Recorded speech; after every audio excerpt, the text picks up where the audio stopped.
This is the multi-voice text-to-speech podfic reading of Not Now by starling011, composed by Burning Aurora, Kaliana, and Flowerhawk. Sirius let himself into the house, humming lightly as he did so. He turned to lock the door behind him and let out a soft oomph as a hand was on his back, pressing him to the door. He dropped the bag of groceries he had. Remus. Sirius protested but was cut off by the hard body pressing him to the door. Now he could smell his husband and the rut pheromones. They should have had the rest of the day. They had both skipped the suppressant shot this month to have their annual heat rut together.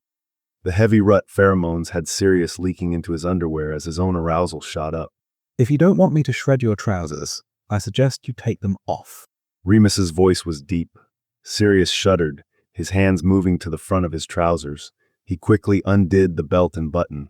He stepped out of his shoes, trying to keep his brain working as Remus scented him. Sirius knew Remus was likely to get frustrated. He would only be able to smell Sirius's scent blocker. He pushed the trousers off and kept himself flattened against the door. Such a lovely man. Remus admired, his nose skimming along Sirius's neck. Thick arms wrapped up and under Sirius's own, effectively holding him by his underarms. Sirius, for his part, had to place his feet against Remus's calves to help brace himself against his husband and to keep from having his shoulders pop out of the socket.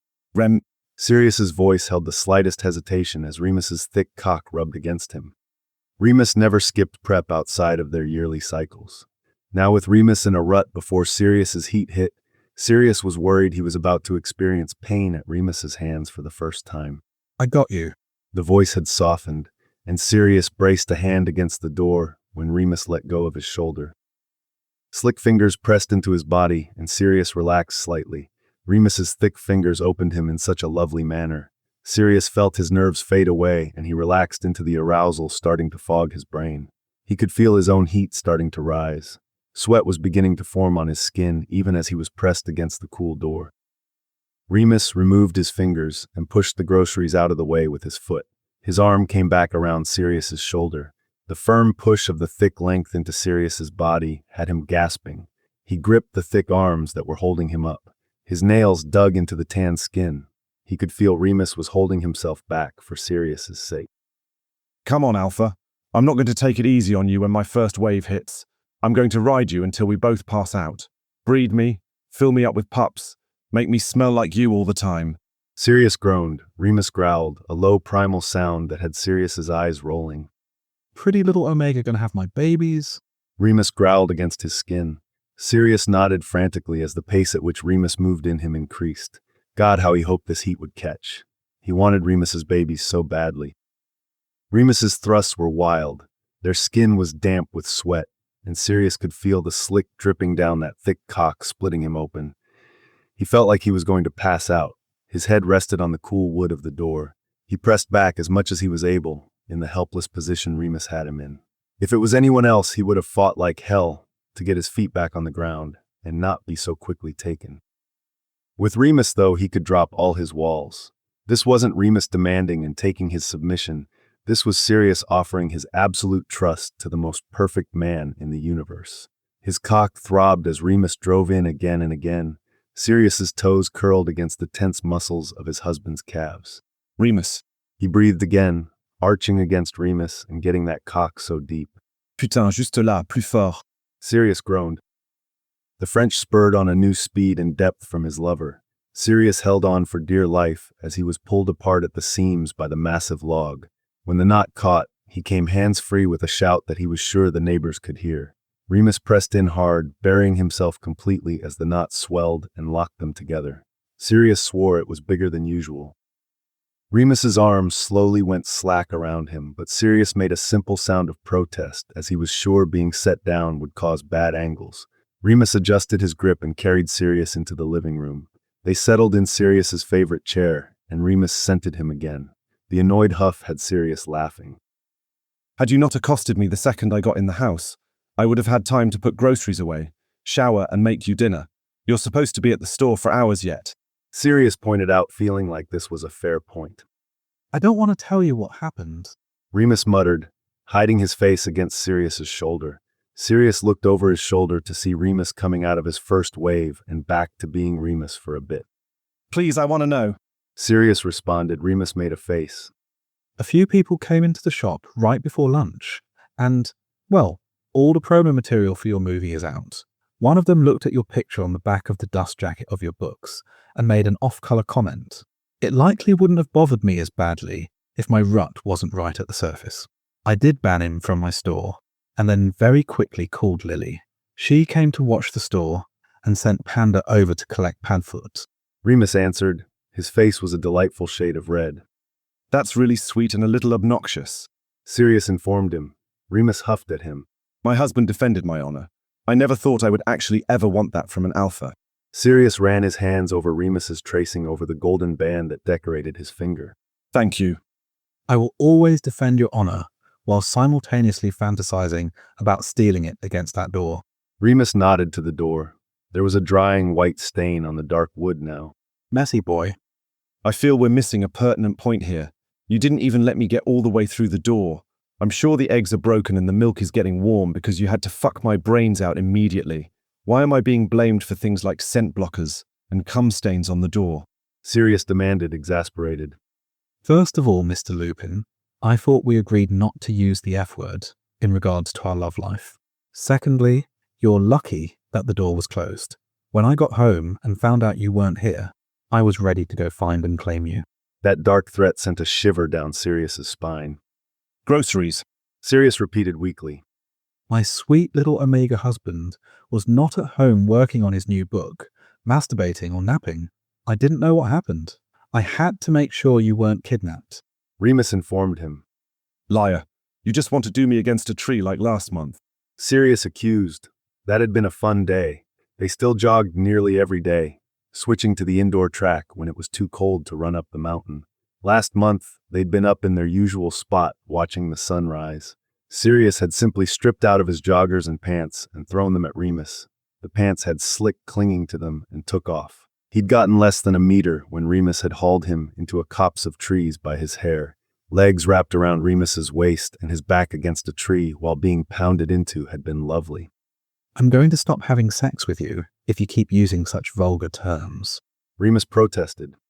Fat chance.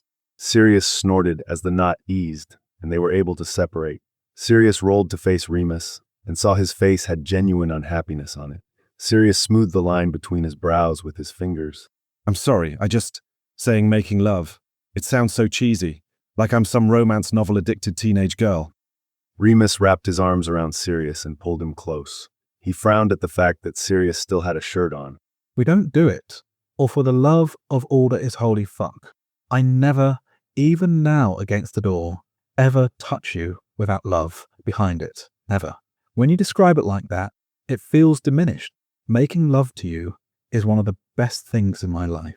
I will forever cherish the fact that you let me in and trust me enough to go to the intimate, vulnerable space with me. When you use crass-based language to describe it, I worry you don't feel the same way. Remus confessed. Sirius examined his face. How does the retired soldier and bookstore owner have better words than the romance novel writer? Sirius asked with a sniffle, Remus always making him cry.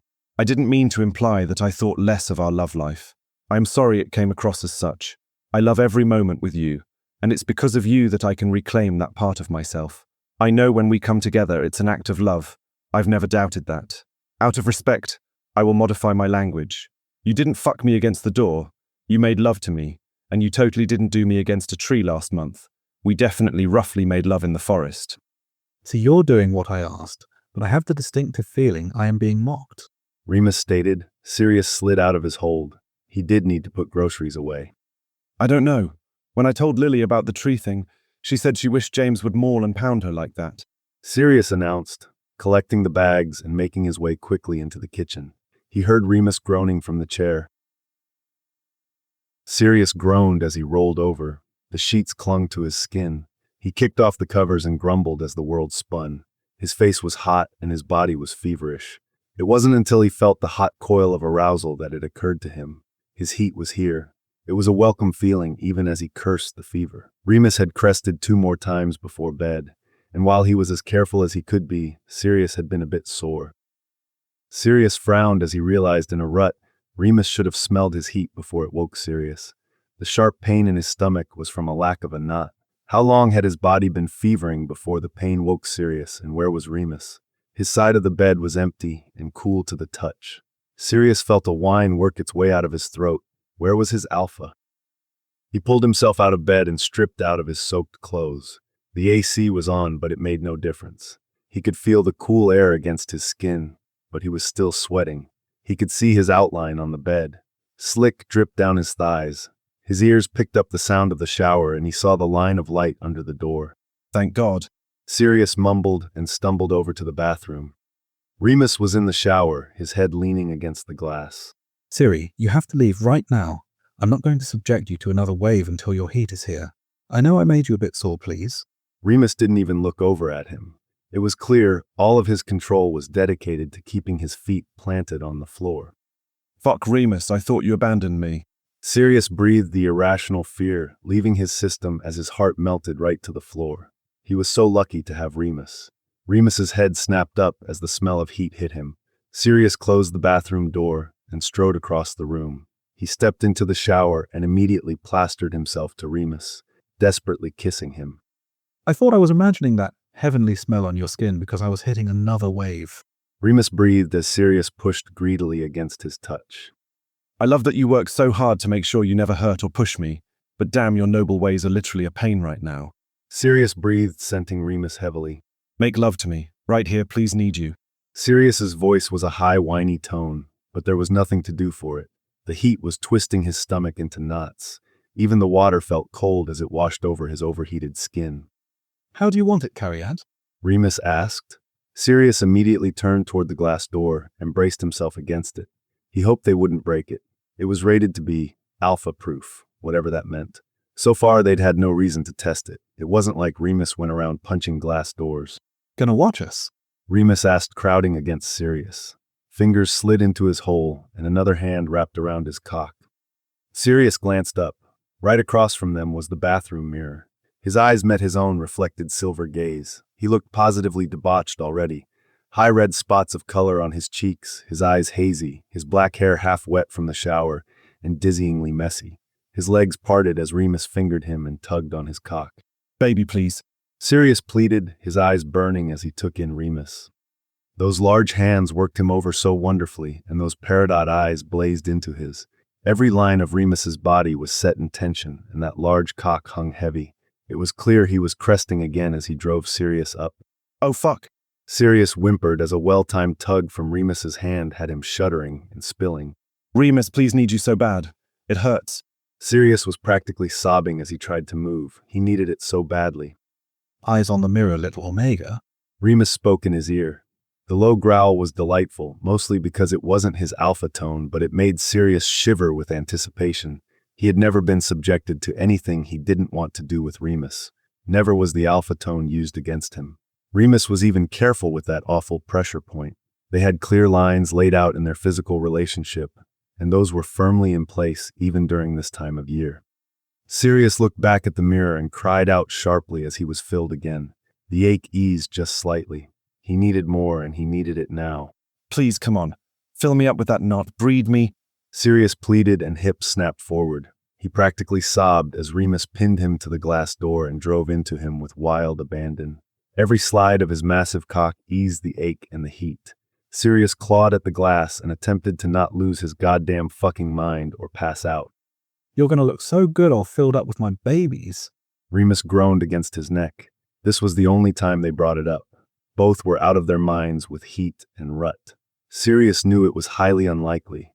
They'd been having unprotected sex without any birth control between them for nearly 2 years now. He knew this was the last shot they were giving it. If he ended this heat pregnant, he knew they would spend 9 months going crazy, just waiting for their bundle of joy. If he left this heat heartbreakingly empty, they would proceed with adoption. Sirius always thought he had come to terms with his conception problems, but every time they came up at inopportune moments. The heavy thrusts were coupled with a hand on his cock stroking him. Remus was thrusting into him hard, and Sirius came with a shout as Remus's knot caught and exploded inside of him.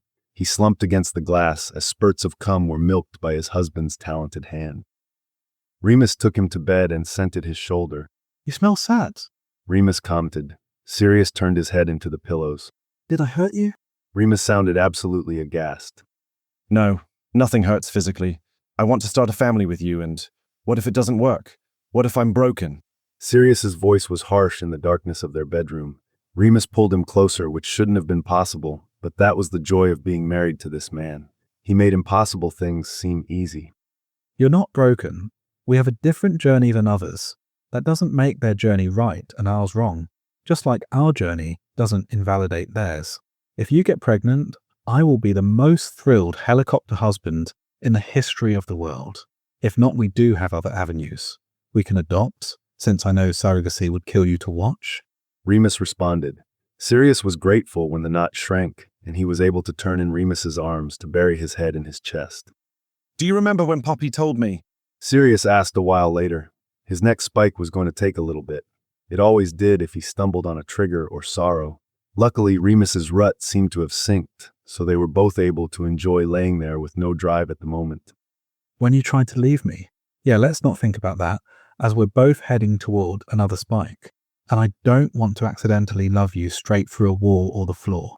Remus commented dryly, but the soft hand on Sirius's shoulder told him he was welcome to keep talking.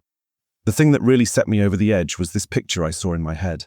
I saw it so clearly, and I found I never wanted anything more in my life. Sirius murmured. Tell me. Remus's voice was a soft request. I saw you holding the hands of these two little ones, a sweet little girl with your eyes and hair, who I knew exactly what her voice would sound like, and a cute little boy with shoes on the wrong feet, but so very loved. It breaks my heart to not be able to do that.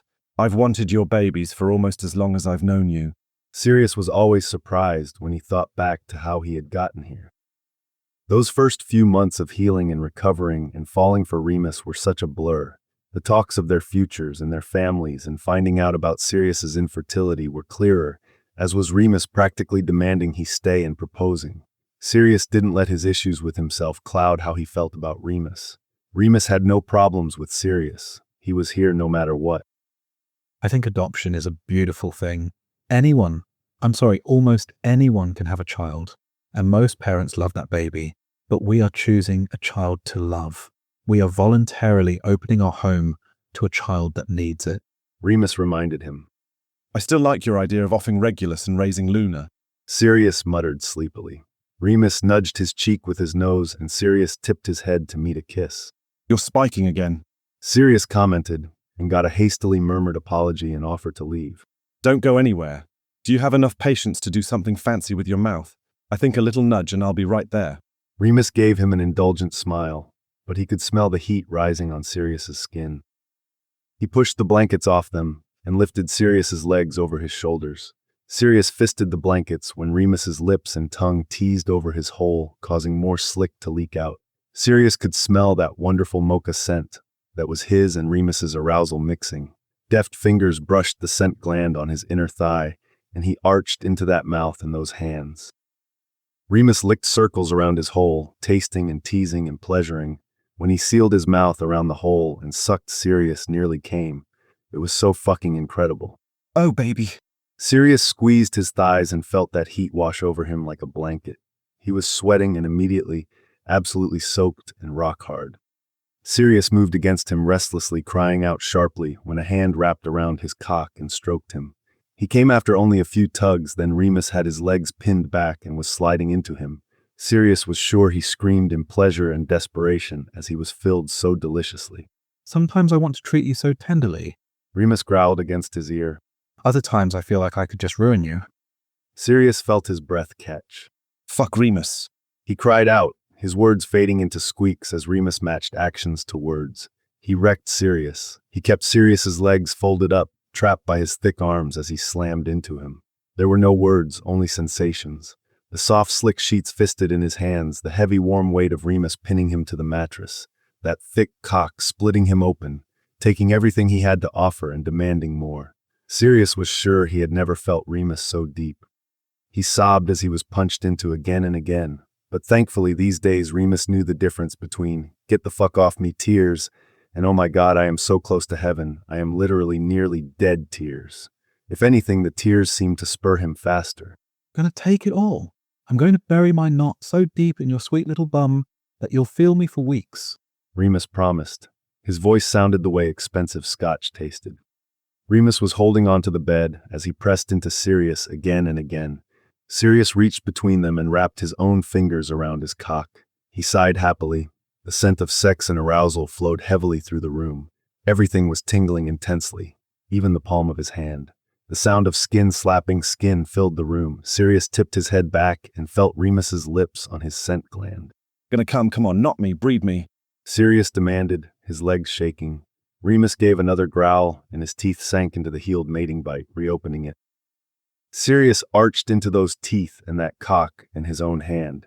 He spurted so heavily between them that it splashed over his stomach and hand and over his chest.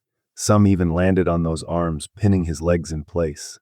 The knot swelled and locked, forcing another orgasm out of Sirius. He sobbed as Remus wrapped a hand around Sirius and pushed him right through a third one. As they both came down, Remus pressed kisses to his face as he let down Sirius's legs. My husband wrecked me tonight, and yet I've never felt more loved or safe than when in his arms. Sirius breathed as he lay on Remus, still held open on a knot. He could feel the cum as Remus filled him. If he wasn't so eager for even one swimmer to meet a goal, he would be planning on a shower. Gross or not, he was going to try to avoid getting rid of even the smallest chance. I didn't mean to get that rough with you. Remus apologized. Remus, if I wasn't okay with this, I would have told you. Hell, my scent would tell you. I smell like home and mate and pure contented bliss. I don't want to be anywhere else, and that was so amazing. Holy hell, that should chase the heat away until the morning at least. Jesus. Yeah, I only had 2 waves and 1 night of heat. Oh, why? Because my husband is an absolutely amazing lover and made love to me until I was practically passed out. Sirius recited. He was really trying to get behind the whole lovemaking versus fucking thing. It was difficult, but he never wanted to make Remus feel devalued. It's called the mating press. I saw it in one of the dirty mangas Lily and Panda are always reading. Remus informed him, and Sirius grinned. With a name like Mating Press, maybe it will bear fruit. Sirius responded and cuddled into sleep. That was one of the thoughts I had. Remus agreed. Thank you for trying as hard as I am. I know you're ready to adopt, but this last chance for us, for me, means the world. Sirius informed him. Remus kissed the top of his head. If you told me you wanted to try for the next 5 years, I would give you every effort I could. I am never going to give up on something that is important to you. Remus reminded him. Sirius hugged Remus tightly. I love you so much. Sirius informed him. I love you too, Cariad. Get some sleep. You're going to need it. Remus promised, and Sirius drifted off with a smile on his face. He barely woke when the knot went down. He woke just before sunrise. The clock said 4 a.m. He grumbled, but allowed himself to be arranged on his side. This time Remus was devastatingly sweet, and Sirius was rocked on the cock until they were both nearly out of their minds. He fell asleep on Remus's knot again. Sirius knew he should wait and see if he showed symptoms or not, but it turned out he didn't need to do either of these things. Remus stepped in with groceries. His rut had cleared the day before Sirius's heat. Now in the first full day of feeling like himself again, Sirius had very politely requested space. Remus, being Remus, had agreed. He had gone to collect Padfoot and groceries. Enough time, or do you want some more? Remus asked, and it was a genuine question. That was enough. Thank you. It's not that I don't love you. Sirius started and Remus kissed him. Sirius leaned down to greet Padfoot. The large dog was still pitch black. His favorite person was still Sirius, and he still acted like a puppy. His tail was wagging happily and his tongue lolled out. You don't have to explain. We practically lived on top of each other over the last week. You're allowed to need a bit of space after that. Remus promised, and Sirius gave him a relieved smile. Remus started putting the groceries away. He set the blue box in front of Sirius. It says it's effective 2 to 3 days after heat. I thought maybe you could take it tomorrow morning on the last day of our leave, so we can share the results in whatever time we need. Sirius heard the offer. Take the test tomorrow. If it's negative, we'll cry together.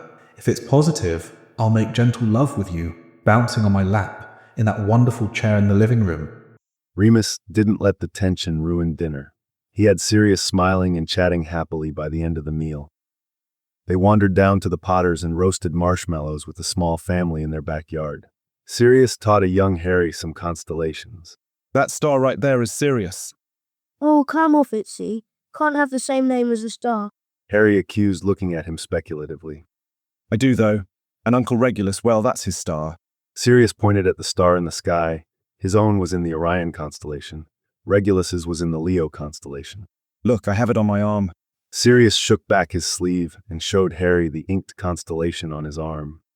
See the Sirius star, also called Alpha Canis Majoris, or the dog star. Sirius showed him, and then traced his finger along the lines so Harry could see the whole picture. When can I have a tattoo? Harry asked, and Sirius grinned at Lily, who rolled her eyes as Sirius picked up the small boy. You can get your first permanent tattoo when you are 18, but your dad does something really cool. He does Mendy. It's like a tattoo. You should ask him sometime. Sirius informed Harry. James and Lily shared a fond look. James had done Mendy for Lily when they had gotten married and even consented to do a small design for Sirius. Sirius had adored it. He's going to be covered in Mendy now all the time. Lily grumbled as the small boy ran across the yard with Padfoot, convinced a frog was mocking him. You're welcome. Sirius informed her. They made their way home after that and just slept, too tired to do anything else. Sirius sat on the bed watching the timer Remus had set on his phone. Padfoot was at Sirius's feet. Remus was wrapped around Sirius from behind. When it went off, Sirius forced himself to take a deep breath. His hand was wrapped around the stick. All he had to do was rotate his wrist. The same joint now locked up tightly. I can't. He breathed. My love. Remus's voice was soothing, and he carefully worked out the tension that had coiled tightly in Sirius over the last few minutes. Sirius's eyes stung, his ears rang, and the world spun. Do you want me to do it? Sirius nodded frantically. Remus carefully pried off Sirius's fingers and flipped the stick over. The window spoke very clearly. Not pregnant. The same as always. Unlike before, though, Sirius didn't try to run from Remus. He instead curled into his husband as pain punched his heart over and over again. Remus wrapped arms around Sirius to shield him from the world while he mourned. It took a week before Sirius placed the adoption papers in front of Remus with his own signature and information filled in. Let's get our kids. Sirius informed him with a weak smile. I'm so proud of you. Remus had stood and wrapped Sirius up in a tight hug. I want our family. Our kid is out there either waiting to be born or being cared for by employees. We need to bring them home. Sirius hugged Remus back. This was what they needed to do. This was what their family looked like. Sirius could learn to be okay with that. Just because we're adopting doesn't mean you get out of anything. Our annual, I want to be filled until I can't think of anything else. Sirius informed him. My husband has a breeding kink. Interesting. Remus remarked, a slight teasing lilt to his tone. For as long as you want my love. It meant more to Sirius than he would ever be able to explain.